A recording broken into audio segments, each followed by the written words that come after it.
aseguran que el déficit habitacional en nuestro país es de unas 60.000 viviendas y también que son 200.000 los uruguayos que hoy viven en asentamientos. Familias del asentamiento Nuevo Comienzo presentaron un recurso de amparo ante la justicia que determinó que el Ministerio de Vivienda tenga que otorgarles una vivienda digna. Antes, la ONU instó al Estado uruguayo a suspender los desalojos de familias que viven en asentamientos, pero la justicia siguió adelante con las intimaciones para que dejen el predio. Hoy, en la letra chica, el techo justo.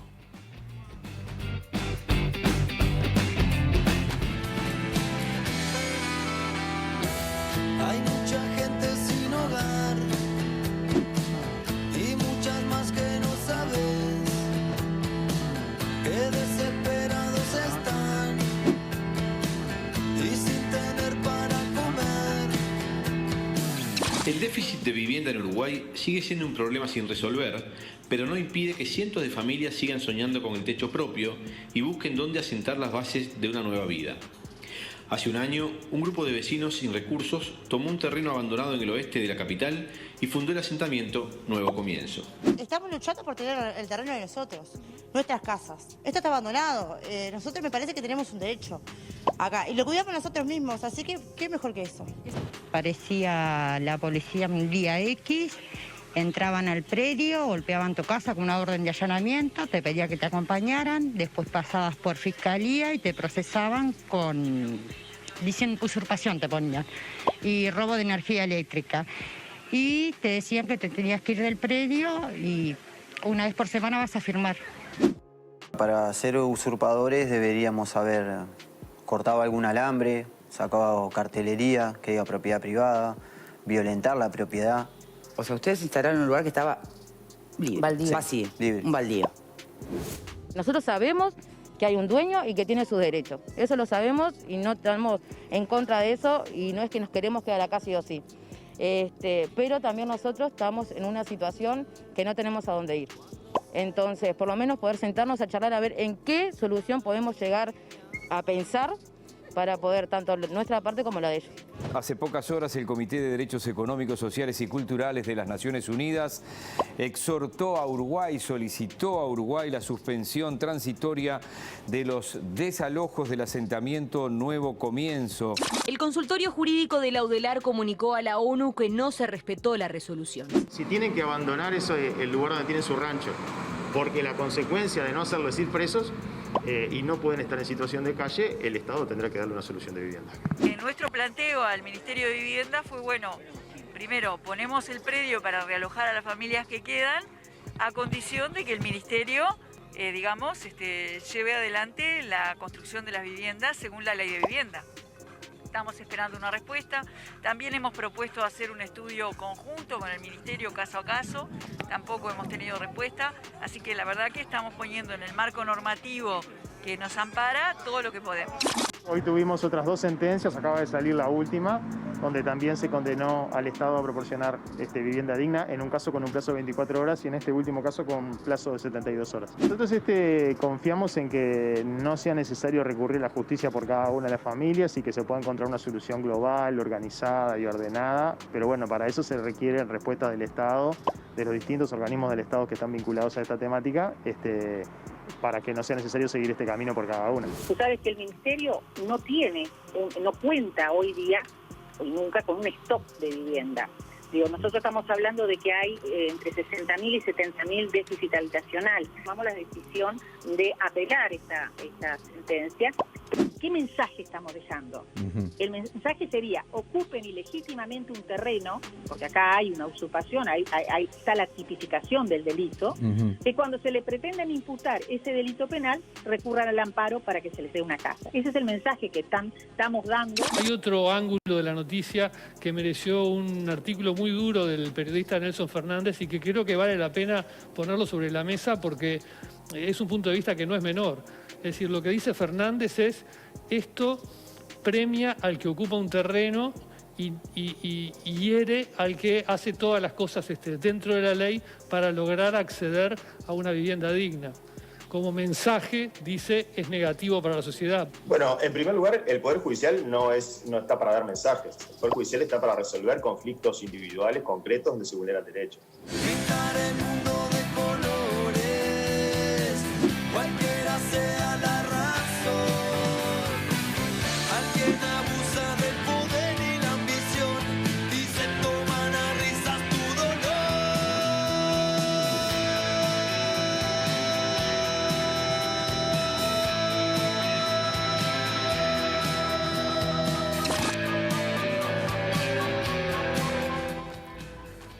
Muy buenas noches, bienvenidos a La Letra Chica, bienvenida a la presencialidad, Denise. ¿Qué tal? ¿Andás Buenas bien? noches. ¿Todo bien? Muy bien, etapa superada entonces, pero tenemos a uno que todavía lo tenemos remotamente presente, que es Ricardo. Ricardo, ¿andás por ahí? Muy bien, bien, buenas noches, bienvenida Denise, y por ahora, hasta que pueda salir de esta situación, seguiré en forma remota, pero muy metido con ustedes para tratar de ayudarlos en el programa. Se te ve muy bien, Ricardo. Hoy vamos a hablar de un tema que nos es ajeno, como es no tener un lugar para vivir. Y a comienzos del año pasado se instalaron unas 650 familias en un predio en Santa Catarina, propiedad de una empresa que trabaja en la zona portuaria. El nombre de la empresa es Dervalix Sociedad Anónima. Ese predio está en desuso. Al día de hoy son unas 300 familias que siguen ahí peleando por un lugar para vivir. ¿Cómo fue este año tan particular para todos, pero particularmente para ellos? ¿Y cómo llevan adelante su camino en búsqueda de un techo?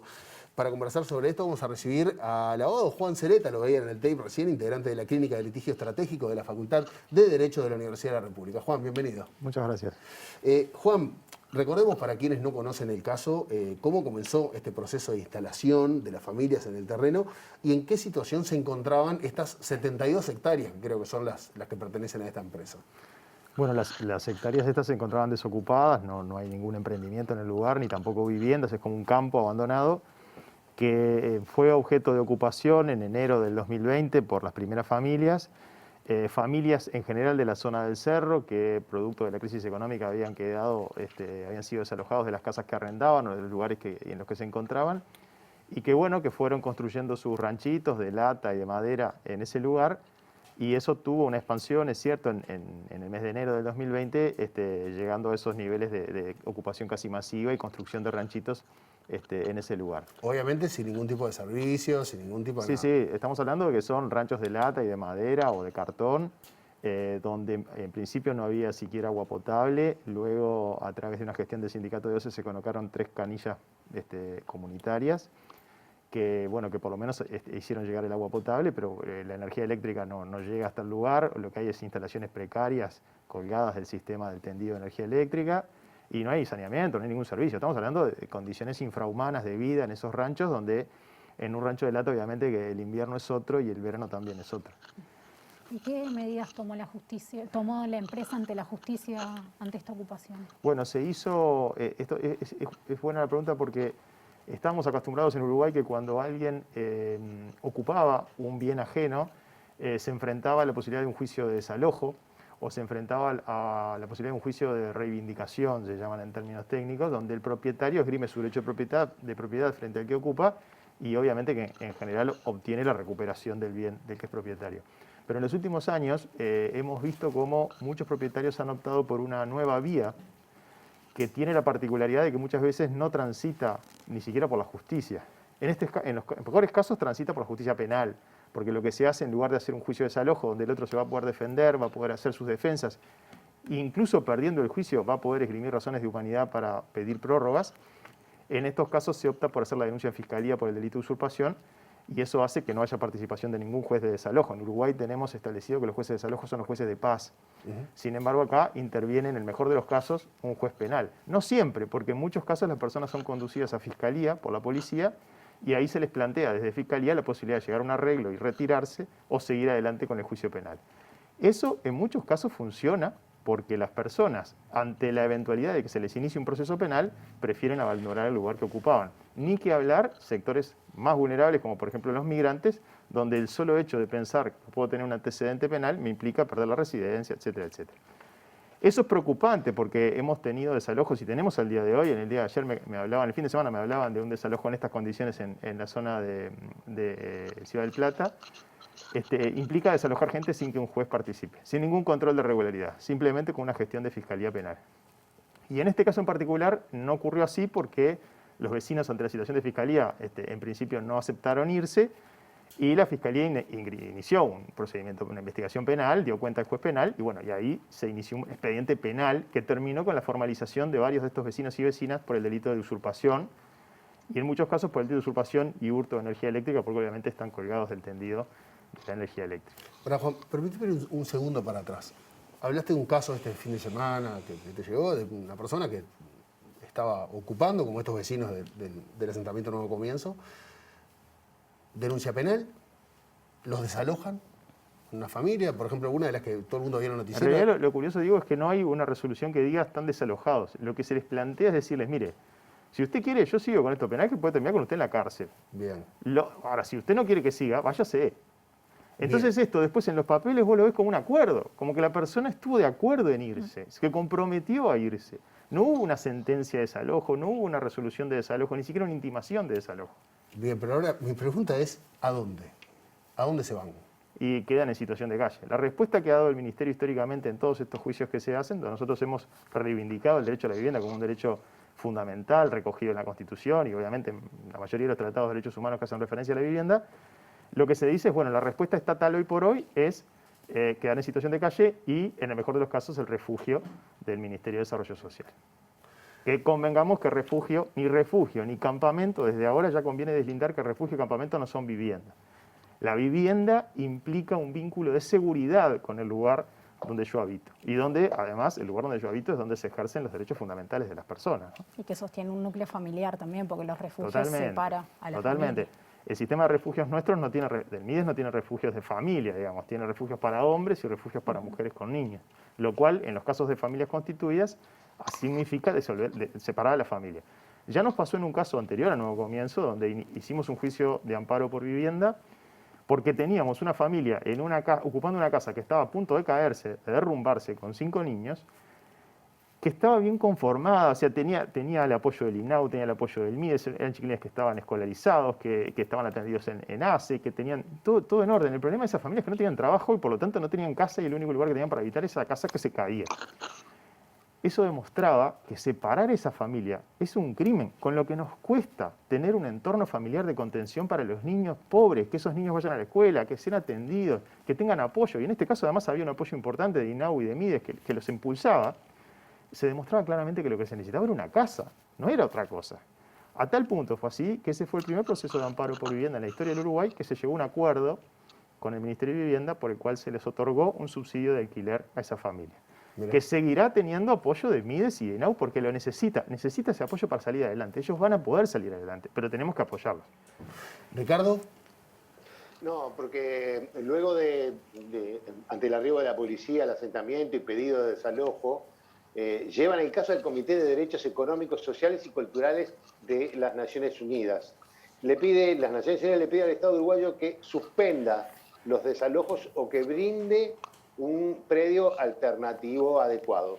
¿Por qué llevaron este caso a las Naciones Unidas? ¿Había antecedentes en otras partes del mundo sobre este tipo de cosas? Sí, nosotros en ese momento, yo cuando concurrí por primera vez al asentamiento en diciembre del 2020, en realidad fui pensando que nos enfrentamos a un juicio de desalojo y que teníamos que pedir una prórroga o una cosa así, pero bueno, me encontré con todo esto bastante distinto. Y ahí se venía la feria judicial y empezamos a pensar qué medidas podían de alguna manera ayudarnos.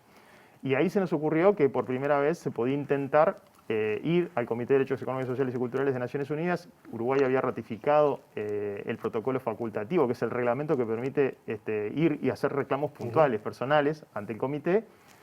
Además, Uruguay ha sido el voto número 10, se necesitan 10 votos en Naciones Unidas para que entre en vigor, y Uruguay fue el voto número 10, o sea que tuvo un rol protagónico en la aplicación de este protocolo. Y entonces decidimos con los estudiantes de la clínica hacer nuestra primera experiencia, y fue además la primera experiencia de Uruguay, utilizando el protocolo y reclamándole a Uruguay su compromiso con el derecho a la vivienda. Esto quiero aclarar desde el inicio. Nosotros no estamos cuestionando el derecho de propiedad de la empresa. No decimos que la empresa tiene que perder la propiedad de ese campo, ni que no puede utilizarlo. No, lo que estamos diciendo es la consecuencia de tutelar ese derecho a la propiedad no puede dejar familias y niños en la calle. El Estado tiene que dar otra solución. Bien. Si el Estado está dispuesto a tutelar el derecho a propiedad de la empresa, cosa que está bien, porque este es un derecho que está reconocido en la Constitución, también tiene que tutelar el derecho a la vivienda de estas familias.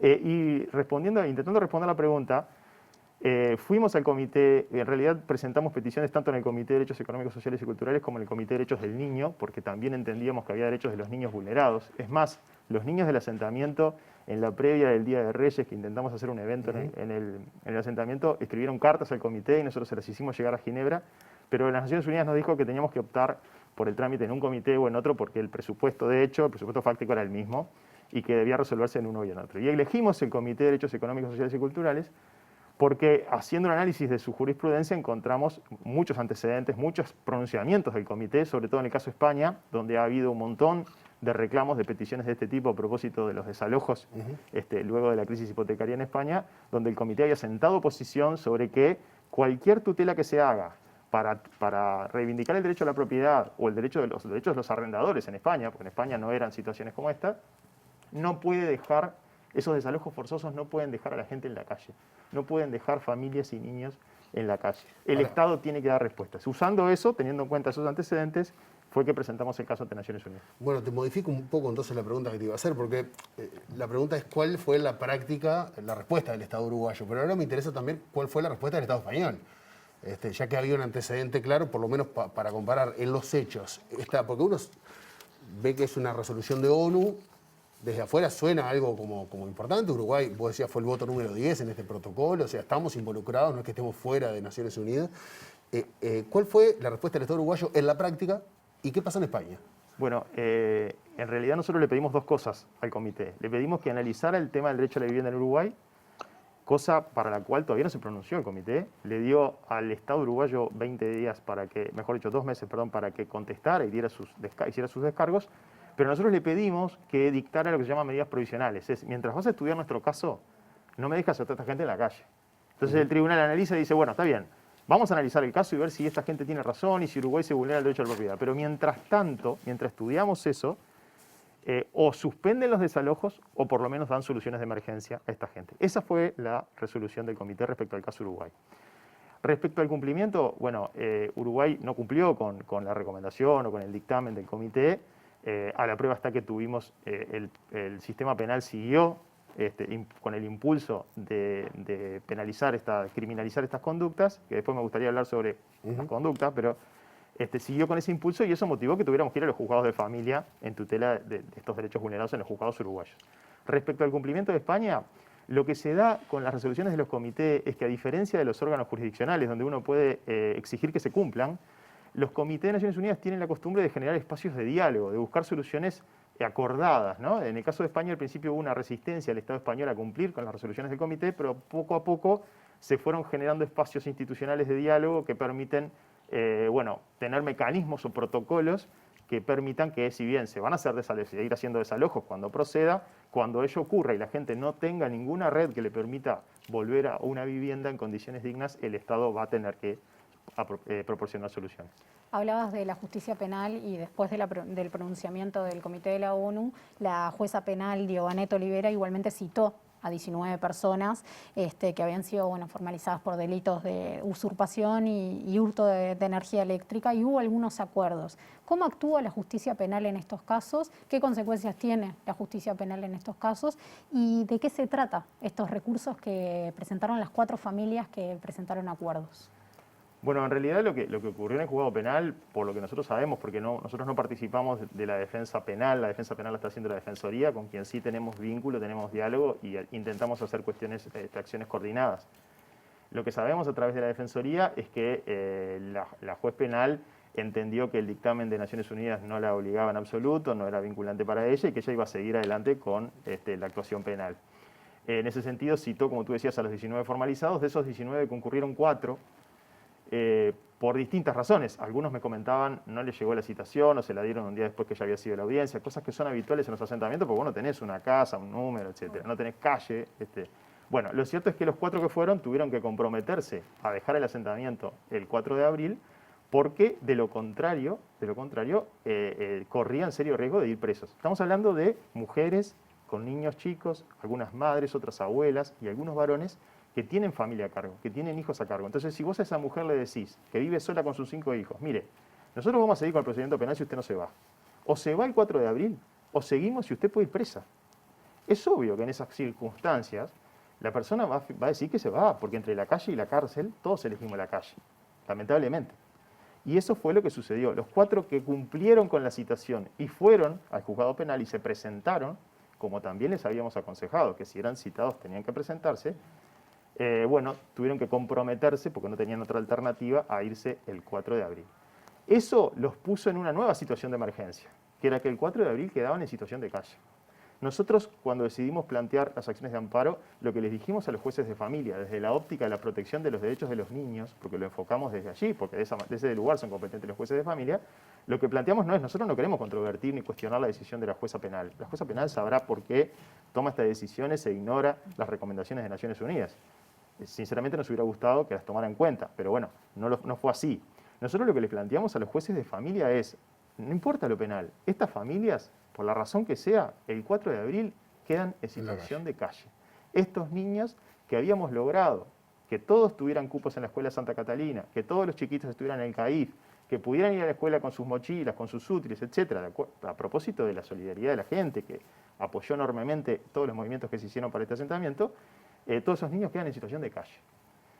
Y ahí fue que los 3 juzgados de familia entendieron que correspondía hacer lugar al amparo y hubo 3 familias que tuvieron sentencias que condenaron al Estado, no cuestionan lo penal ni cuestionan el derecho de propiedad de la empresa, simplemente dicen, ante esta situación la empresa tendrá el derecho a recuperar el bien, pero el Estado tiene la obligación de no dejar a esta gente en la calle en la situación de vulneración que se encuentra.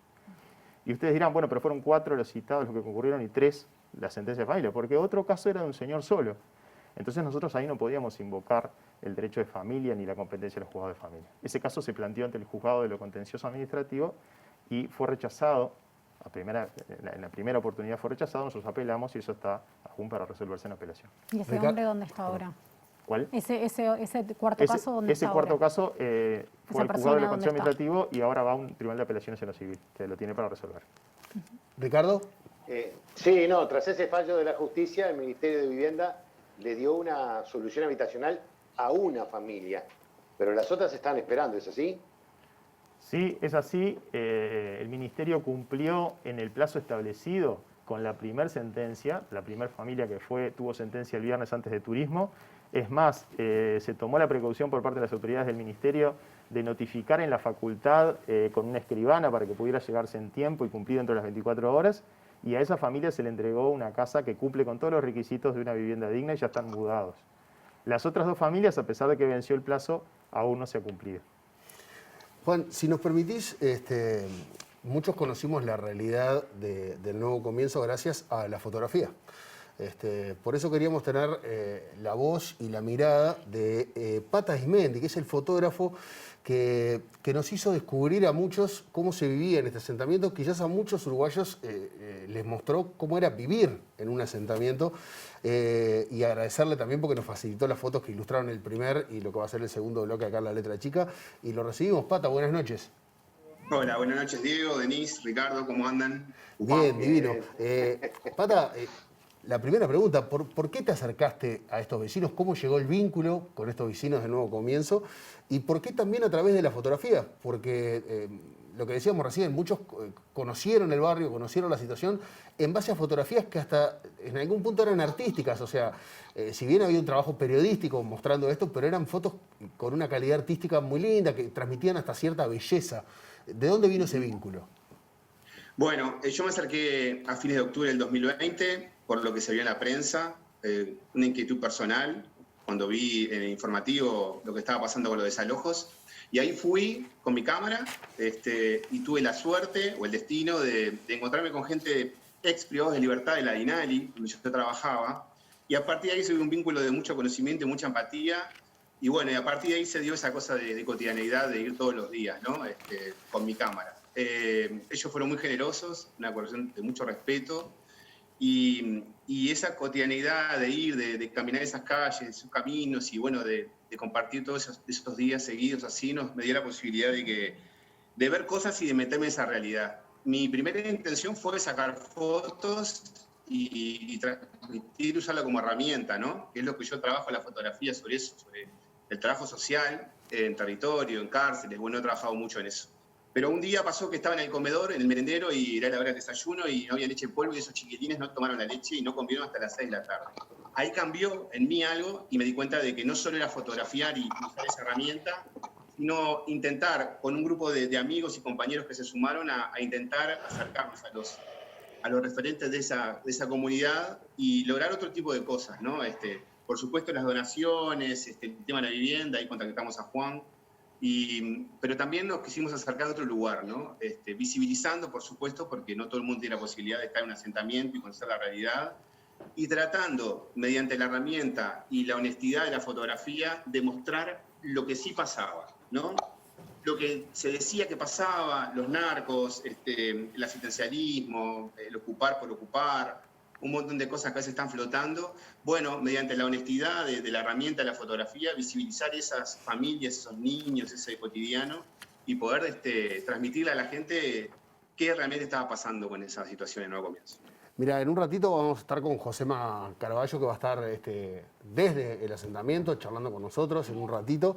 Pero te hago la última, Pata, y es, Juan nos hablaba de esta familia que logró tener su vivienda.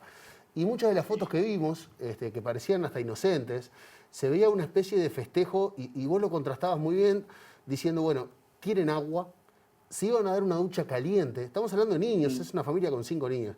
Una foto de los niños entrando con el calefón a la casa. Si tuvieras que describir de alguna manera lo que fue la vivencia de esa familia, ese primer día en esa casa digna, en ese techo digno, ¿cómo lo podrías expresar en palabras? En fotografía lo vimos todos, pero ¿qué se sintió ahí? Y bueno, la emoción que siento ahora, cuando me lo decís. Acompañar a esa familia en todo lo que vivieron, conocer las historias de esos niños, verlos dormir en una cama de una plaza, 5 hermanos, más otro montón de cosas que los que estamos junto a ellos lo sabemos, de dónde vienen. Y cuando recibieron esa casa, es maravilloso. Pero no solo es la casa, sí, por supuesto que es la casa, es el lugar físico, el calefón. Es todo lo que viene ahora, ¿no? Es acompañarlos en ese proceso como ciudadanos, con una factura que viene a fin de mes, con ayuda psicológica para esos niños, con hábitos, con un montón de cosas que viene, que es un desafío para ellos, ¿no? Pasar del asentamiento a vivir en comunidad, en un complejo y un montón de cosas, trae aparejado un cambio para todos. Para ellos ni hablar, ¿no? Es verdad, ahora hicimos un picnic este domingo, fuimos con ellos, en Monte la Francesa, y hacemos un montón de actividades y compartimos. Lo sentimos familia, esos niños son amigos de mi hijo, y nos contaba la mamá que se querían bañar todo el tiempo. Todo el tiempo se querían bañar, todo el tiempo. Conseguimos una donación de un calefón de 60 litros y querían repetir el baño todo el tiempo, ¿no? Y bueno, estamos en ese proceso de acompañar a esta familia porque es como, si bien todo lo que contaba también Juan, todo este proceso que ha sido tan sacrificado y de mucho empuje, ahora viene otra realidad que es, después que se abrió esta puerta, acompañarlos en ese proceso de que puedan vivir ese barrio, vivir esa comunidad, reencontrarse con esos hábitos que muchas veces no estuvieron y nunca estuvieron presentes, y no soltarles la mano, ¿no? Así como intentamos todas las personas que estamos colaborando con Nuevo Comienzo y con todos los asentamientos que hay, ¿no? Ante un Estado ausente, hay que hacerlo. Yo creo que, creo que hablo por todos mis compañeros, es lo que cualquiera de nosotros haría en cualquier situación. Es una cuestión de humanidad, es una cuestión de que es lo que hay que hacer, y si está bien así. Pata, la verdad, un placer, ¿eh? Muchas gracias por acompañarnos esta noche en La Letra Chica. Gracias a ustedes, Diego, para todos. Un abrazo. Juan, las familias le mandaron una carta a Luis Lacalle Pou, presidente de la República. ¿Tuvieron respuesta? No, que yo sepa no. Yo te quiero hacer una más. ¿Son delincuentes? Estas, creo que son 300 familias ahora, no sé cuánta gente es, pero ¿son delincuentes? Bueno, yo me niego a establecer categorías de personas y entre ellas esa famosa que pone a los que cometieron delitos o alguna vez infringieron una ley como delincuentes y los otros los honestos. Todos infringimos normas jurídicas constantemente, cotidianamente. Algunas obviamente son infracciones más graves y ahí interviene el derecho penal. Pero este tema de los delitos contra la propiedad y específicamente el de usurpación me parece que merece una consideración especial cuando lo juzgamos. Todos los delitos contra la propiedad seguramente tienen un trasfondo que merece analizar la trayectoria del que cometió ese delito y por qué lo cometió. Pero en el caso de la usurpación ha sido objeto de estudios especiales en la historia del Uruguay. Uruguay tiene tiene observaciones de Naciones Unidas por la existencia de esta figura delictiva. Uruguay ha discutido este delito a lo largo de toda su historia. Vos fíjate que la primera vez que se incluyó el delito de usurpación fue en el Código Penal de 1889, que era el código italiano, el código fascista, que copiamos nosotros y muchos otros países de Latinoamérica. Fue la primera vez que tuvimos el delito de usurpación y ahí se hablaba de ocupar. Ahí apareció la primera vez que ocupar un terreno, en este caso, era un delito. Eso motivó una serie de críticas muy fuertes de Irureta Goyena, que fue uno de los penalistas más famosos de nuestro país. Tan fuertes fueron las críticas de Irureta Goyena que en 1934 logró que se modificara la redacción de ese delito y en lugar de ocupar apareciera otro verbo que ya no era ocupar, que era invadir. Toda esta discusión viene de la mano, ¿cuál era la crítica de Irureta para que se comprenda fácilmente? Irureta Goyena decía, no puede ser que la misma conducta sea lícita para el derecho civil y sea ilícita para el derecho penal. Y eso es lo que hoy pasa a propósito del delito de usurpación que hoy tenemos. Hoy tenemos una figura que luego de distintas reformas es peor que la de 1889. O sea que imagínate. Lo que Irureta Goyena decía es, el Código Civil, el Código de Tristán Narvaja prevé que ocupar un bien con la tolerancia del propietario, mientras tenga la tolerancia del propietario al inicio, si yo reúno determinados requisitos me transformo en poseedor. Y si soy poseedor y cumplo con otros requisitos me puedo transformar en propietario. Tan es así que incluso en el 2008 tuvimos una ley, la Ley de Ordenamiento Territorial, que previó una prescripción de 5 años. 5 años yo ocupando un bien ajeno, si lo cuido, si actúo como dueño, me transformo en propietario. Entonces, lo que Irureta Goyena ya en 1889 decía es, no puede ser que si el Código Civil me diga que esa conducta es lícita y además puede hacerme convertir en propietario, el Código Penal diga que esa misma conducta es un delito. Acá hay algo mal, acá hay una contradicción. Eso está vigente al día de hoy. Entonces, decir que alguien, primero, lo de las categorizaciones que te dije, pero decir que alguien es delincuente porque comete una conducta o porque despliega una conducta, que es cierto, está relatada en un artículo del Código Penal que ha sido motivo de críticas y observaciones a Uruguay por mantenerla así, porque además vos fíjate la paradoja, si vos quedás en situación de pobreza y perdés tu casa, porque no tenés ingresos, te desalojan de donde alquilabas, terminás en la calle, te quedan dos opciones, o ocupás y cometés el delito de usurpación, o te quedás en la calle y cometés otra falta penal, la ocupación de espacios públicos. Entonces parecería que si sos pobre, todo lo que hagas va a estar mal. Juan, muchísimas gracias por acompañarnos hoy a la letra. Lo último, Diego, una reflexión que sí quiero que todo el mundo la piense. Tiene que haber, en esta tierra, tiene que haber un lugar para que los más humildes puedan apoyar los pies. Muy bien. Y hablando de eso, vamos a ir derecho hasta el asentamiento en el bloque que viene con Josema Caraballo. Vamos a estar charlando con algunas de las familias de ahí, van a estar conociendo la realidad. Ya sobre la noche se viene algo muy preocupante para la gente que tiene viviendas precarias, que es el invierno. Así que vamos a estar charlando de todo esto en el siguiente bloque de La Letra Chica.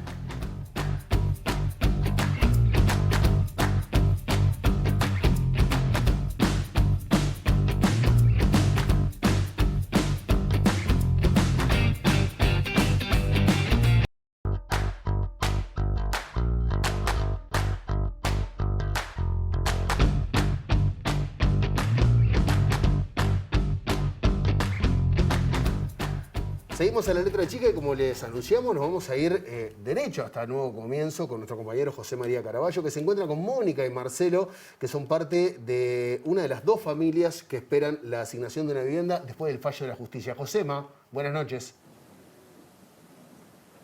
¿Qué tal, Diego, Denis? Buenas noches y saludos para todos. Estamos, como ustedes decían, en el asentamiento Nuevo Comienzo. Estamos con la familia Subeldía a pleno. Marcelo, gracias por recibirnos. Mónica también, a los chiquilines. Estamos con Mica, con Valentín, que también van a hablar acá en La Letra Chica.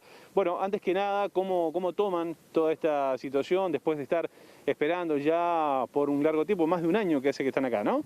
Sí, hace más o menos un año y algo, ¿no? Y 2 meses que estamos acá, por estos lados. Y bueno, claro, estamos esperando la resolución de un ente del Estado, ¿no? Que es el Ministerio de Vivienda.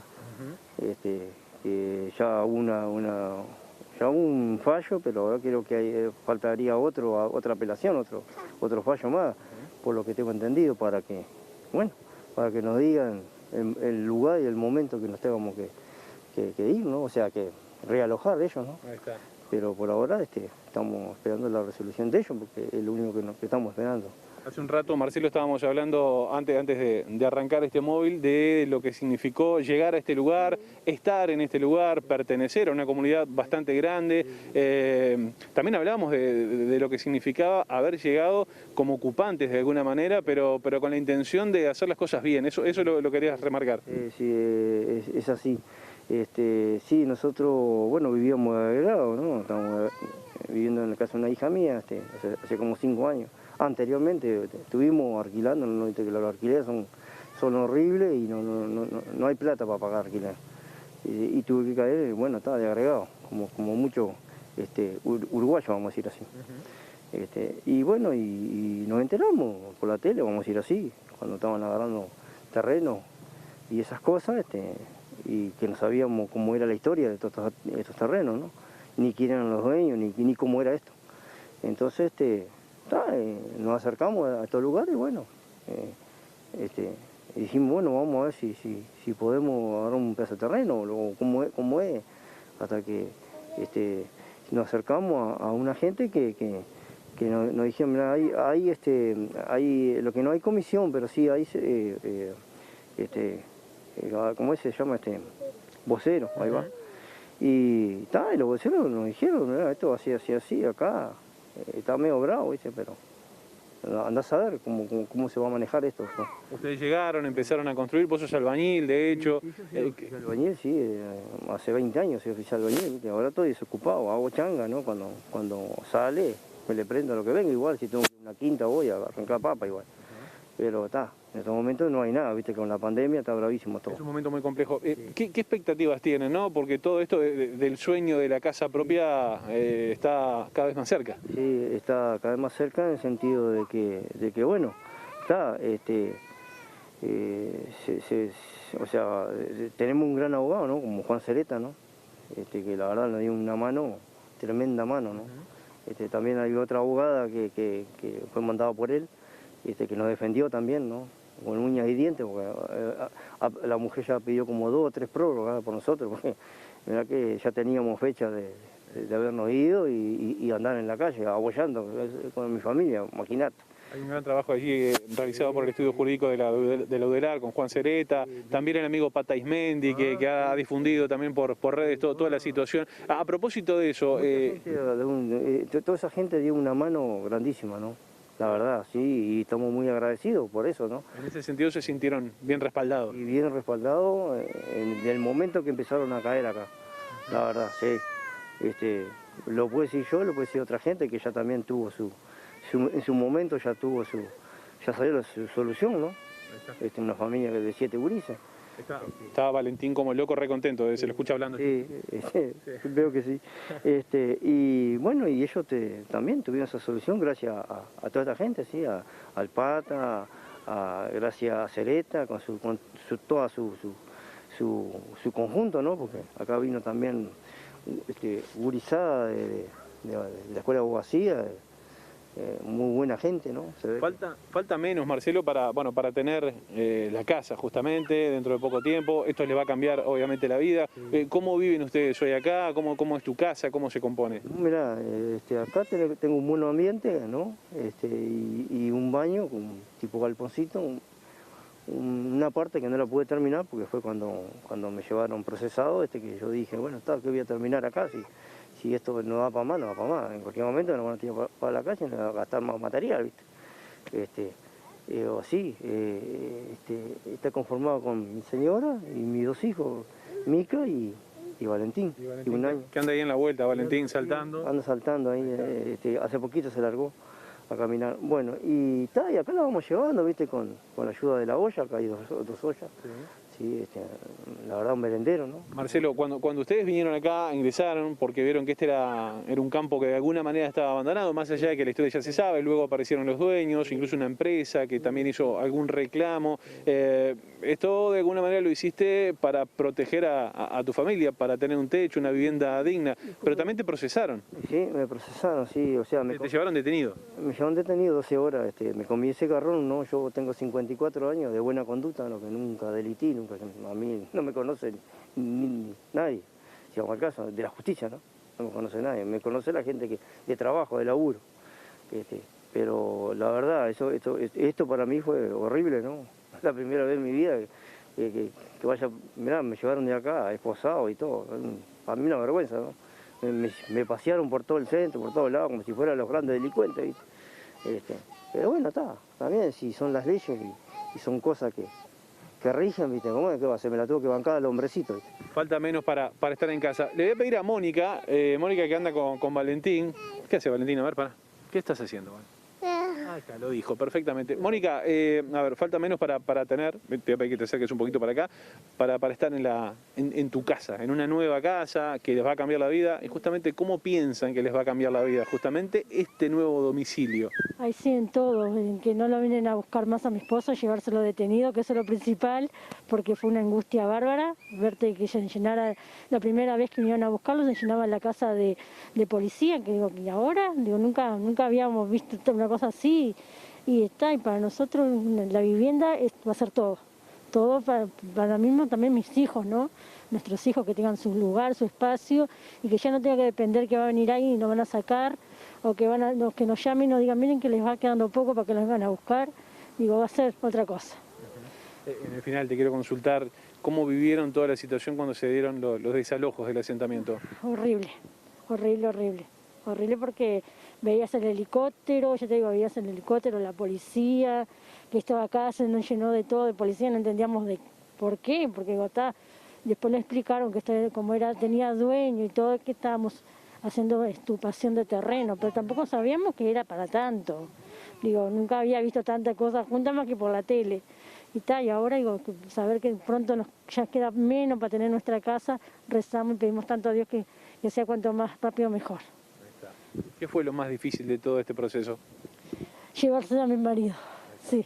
Fue horrible porque no sabía, gracias a Dios que tenemos los voceros que siempre nos apoyaron, porque antes que viniera Juan Cereta y el Pata, primero fueron ellos los que estuvieron con nosotros y que no me dejaron sola porque yo no entendía nada, y fui y les golpeé la puerta a todos los voceros y ellos enseguida recurrieron, me dijeron que me tranquilizara, que eso era para investigar, a ver por qué estábamos acá y todo, pero pero igual, con tanto demora que a uno lo soltaban primero y a otros no, entonces todo eso te van comiendo los nervios, además no entendés nada, yo hasta ahora no entiendo nada del por qué. Lo bueno que lo devolvieron. Sí, lo bueno que lo devolvieron, sí. Eso es fundamental. Sí. Mónica, Marcelo, la familia Subeldía que nos ha recibido acá en el asentamiento Nuevo Comienzo, allá anda Valentín correteando, y acá tengo a Mica. Mica, vení. Yo te voy a dar el micrófono para que digas, volvemos a estudio, ¿está? Así que yo les agradezco por recibirnos acá, y Mica va a cerrar este móvil. Adelante, Mica. Volvemos a estudio. Volvemos a estudio. Allá, mirá allá, ¿dónde está la luz? Volvemos a estudio. Volvemos a estudio. Lo dijo Mica, señores, volvemos a estudios. Se quedó sin laburo, Joséma. Con Mica ella está, olvídate. Ahora, Denise, nos vamos a ir en la tanda. En el bloque que viene vamos a hablar con Óscar Andrade, con el senador Óscar Andrade, sobre el tema de vivienda en nuestro país. Pero ¿sabes qué me quedó la misma angustia que creo que le quedó a Mónica y a su esposo? Que los estigmaticen como delincuentes. Que fue lo que más le dolió a ella. Y creo que es lo que le dolería a cualquier familia honesta de nuestro país, ese manoseo de alguna manera. Sí, y a quienes cometen delitos también para eso está la justicia y no la justicia moral que aplican muchos. Recordemos, un albañil de 54 años, 20 años siendo un trabajador, un albañil que se queda sin trabajo, una persona sin antecedentes que es detenida, que es sacada de su casa con todo lo que implica la violencia policial cuando una persona es detenida y toda la angustia que vemos que nos relató esta familia de lo que pasa alrededor cuando la policía detiene a alguien porque no tiene dónde vivir. Y ¿saben una cosa? Les aseguro que cualquiera de nosotros que tengamos un trabajo y ganemos un sueldo mensual, estamos mucho más cerca de esta familia que de otra realidad. De quedarnos sin trabajo, de no tener un lugar a donde ir y por suerte todavía hay personas que se ocupan de ayudar a estas personas honestas que lo que quieren es un lugar digno para vivir. Ya venimos.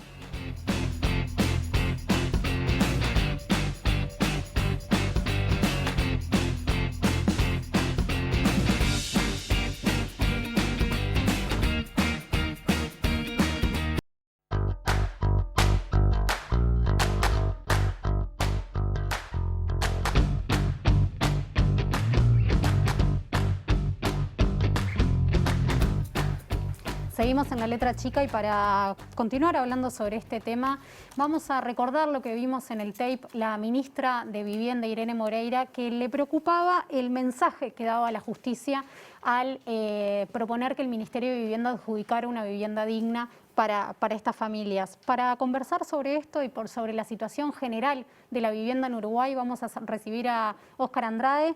Óscar es actualmente, además de senador, coordinador de la bancada de senadores del Frente Amplio. ¿Qué tal? ¿Cómo andan? Un gusto estar por acá. Bienvenido, Andrade. Bienvenido.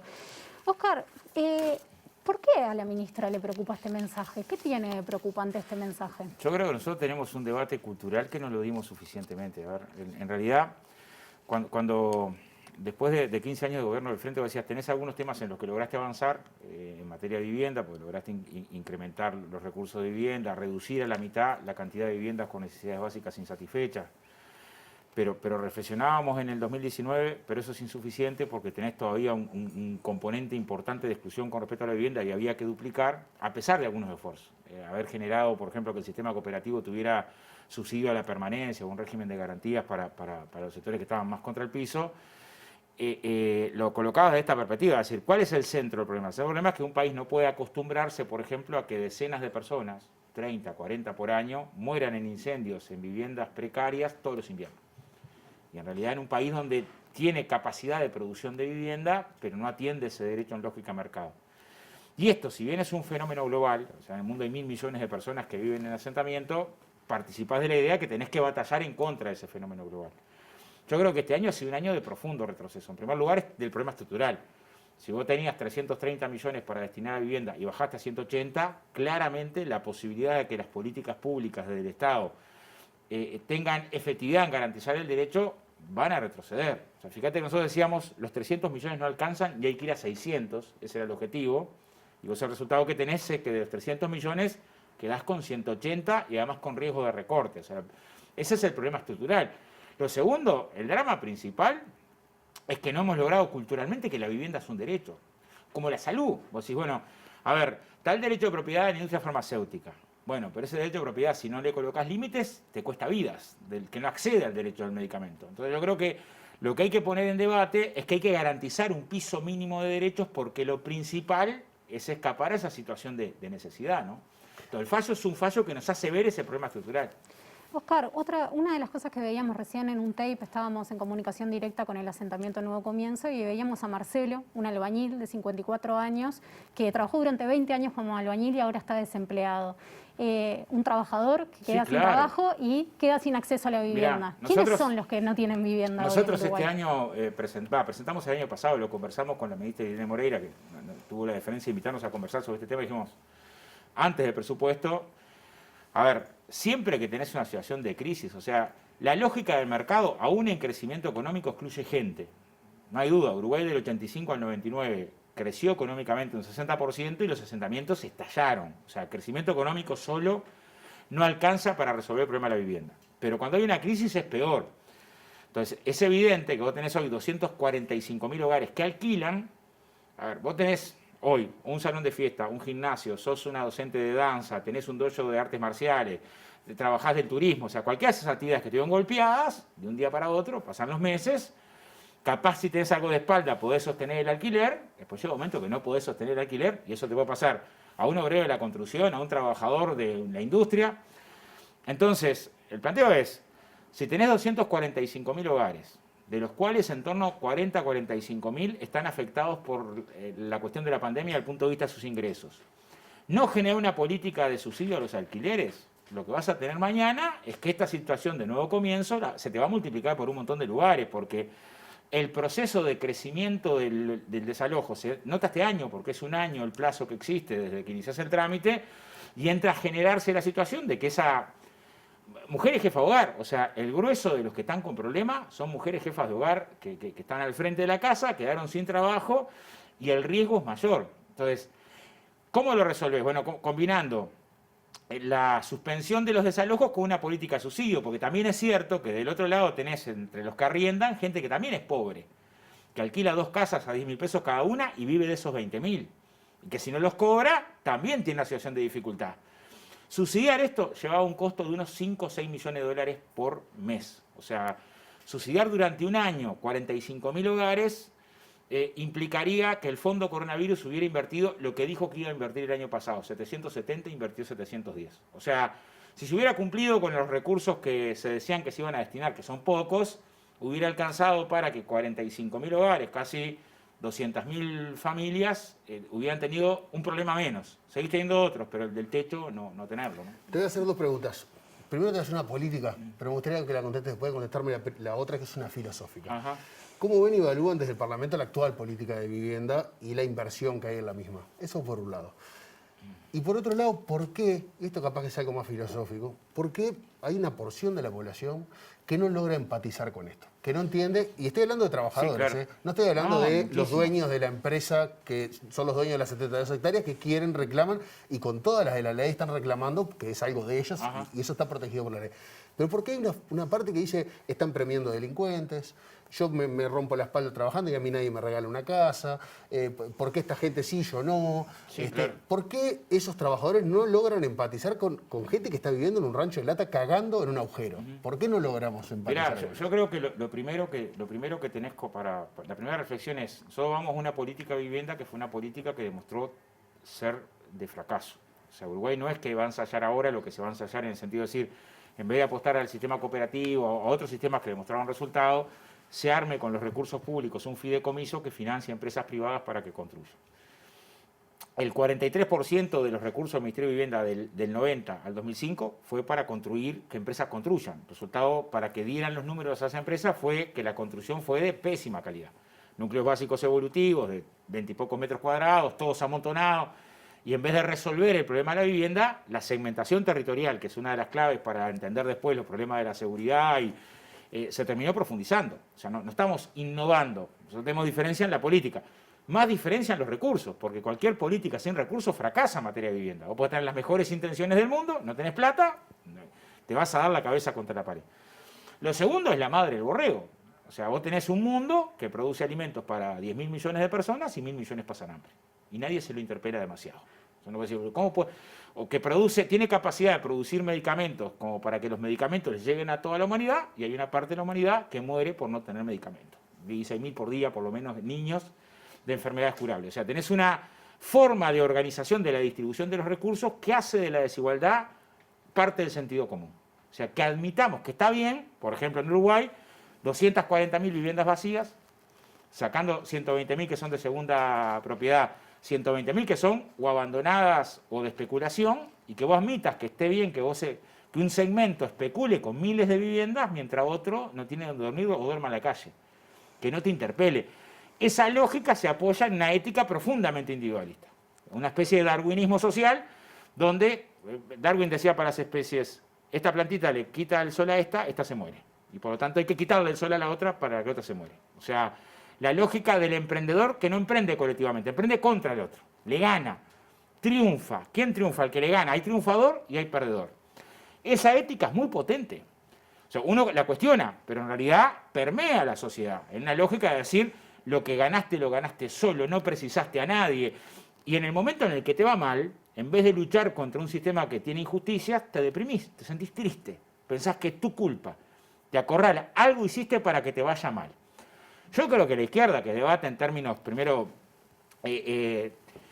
tácticos, de decir por qué precisamos más recursos, cuál modelo constructivo, si abandona este debate de ideas que es de fondo, que es decir, bueno, construir más humanidad es que haya un piso de derechos mínimos que no se puedan mercantilizar. Que todo el mundo tenga el derecho a una casa, a la educación o a la comida. Uruguay es 30 millones de personas comen con lo que se produce en Uruguay. Fíjate esto, 30 millones de personas comen con lo que se produce en Uruguay. Y 29 de cada 100 uruguayos hoy tienen inseguridad alimentaria según la Cátedra de Nutrición. O sea, producimos alimentos para 9 veces la población del Uruguay y hay casi 3 de cada 10 uruguayos que no tiene garantizado el plato de comida. O sea, ¿cómo no te vas a interpelar? Te tendría que dar un poco de vergüenza. Si, bueno, tenemos que producir alimentos, garanticemos la comida, pues exportará, comercializará, habrá una parte suntuaria que valdrá en función del mercado, pero el plato de comida lo tengo que tener garantizado porque si no me tengo que ir a acostar muy triste pensando que hay otro uruguayo, sobre todo mujeres y niños además, o sea, las que más están en el horno, mujeres y niños, que quedan en esa condición. Eso vale para la vivienda, vale para la salud, vale para la educación, porque aceptamos, o sea, se nos incorpora culturalmente que aceptemos que hay ganadores y perdedores como algo natural. Alguno va a llegar, porque a alguno le va a quedar. Tenemos que cambiar ese mensaje, de decir, en última instancia, la batalla más importante es que tengamos un piso de derechos garantizado. Cada vez que lo colocas en discusión se te arma un ruido, ¿no? Hoy en el mundo que se está discutiendo en la OMC, una cosa que es primitiva. Precisamos liberar las patentes de las vacunas y transformar las vacunas en un derecho humano fundamental. Esta discusión no tendría que resistir 2 minutos. Sin embargo, es una discusión que tiene enemigos declarados, jurados. Quienes defienden la mercantilización por encima del derecho saben que se va a morir gente. Y lo defienden igual. O sea, tenés que construir un tipo de sociedad que haga imposible defender esto. Usted es un nazi. ¿Cómo está defendiendo tal grado de mercantilización por encima de una tonelada de vidas? Esto que yo creo que en algún momento vamos a construir una sociedad que nos mire y diga, mirá, qué primitivo era la gente en el 2021 y las cosas que discutía. La barbaridad que hacían. Como hoy miramos la esclavitud, o como hoy miramos el momento en el que la democracia era sensitiva y los pobres no podían votar o las mujeres. Hoy lo mirás y decís, ¡pa! ¡Qué atraso!, ¿no? Bueno, yo creo que vamos a construir un tipo de sociedad que nos mire y diga, ¡qué atraso en 2021! No se daban cuenta que era más humano garantizar derechos mínimos. Y en todo caso dejar para el negocio después de garantizar el derecho mínimo. Bueno, eso creo que es parte de los debates culturales de este tiempo, ¿no? Oscar, la última te la hace Ricardo. ¿Ricardo? Yo me quedé pensando en eso que estabas diciendo, porque a veces en las frases de las personas se esconden determinadas cosas muy raras, ¿no? La ministra dijo que no hay que confundir el derecho a la vivienda con el derecho de acceder a la vivienda. Es decir, estas fueron las palabras de la ministra en una entrevista que se le hizo en Radio Carve. Y entonces, ¿cómo? No lo entendí. ¿Hay derecho real a la vivienda sin acceso a la misma? ¿O quién debe garantizarle, en definitiva, a la gente el acceso a la vivienda?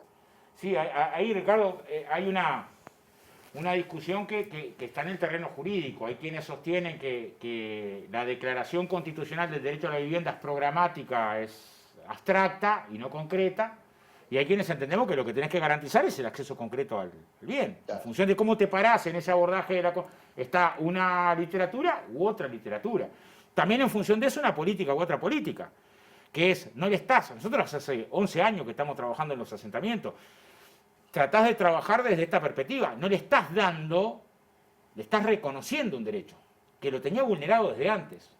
No es que por caridad o por lástima resolviste el tema, sino que en todo caso tenés que pedir disculpas del tiempo en el que no pudiste resolver una condición elemental, que es tener techo, ¿no? Mirar para arriba y tener techo.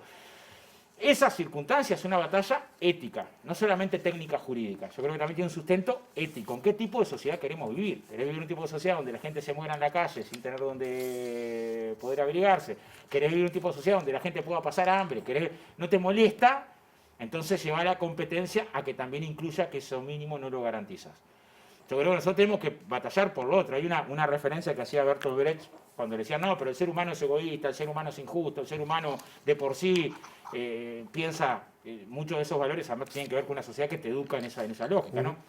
Y Brecht respondía diciendo, está bien, es humana la injusticia, pero más humana es la lucha contra la injusticia. Yo creo que ahí también hay esa referencia, ¿de qué lado decidís pararte? Decir, bueno, y la humanidad tiene un montón de gestos que demuestra de gente que deja la piel por el otro. Entonces también tenés que tratar de apoyarte en esas experiencias de vida, que no son teóricas y no son concretas. ¿Cuántos conocemos de compañeros que se desloman para que los derechos sean materiales, no sean hechos? Senador, muchas gracias por acompañarnos. El programa de mañana te lo recomiendo, porque vamos a estar hablando de polarización. Buenísimo. Y los invitamos a ustedes también. Mañana, como siempre, acá en La Letra Chica. Denise, un placer. Buenas que noches. haya vuelto a la presencialidad. Muchas gracias. Nos vemos mañana, como siempre, a las 9 de la noche, acá en TV Ciudad. Hasta mañana.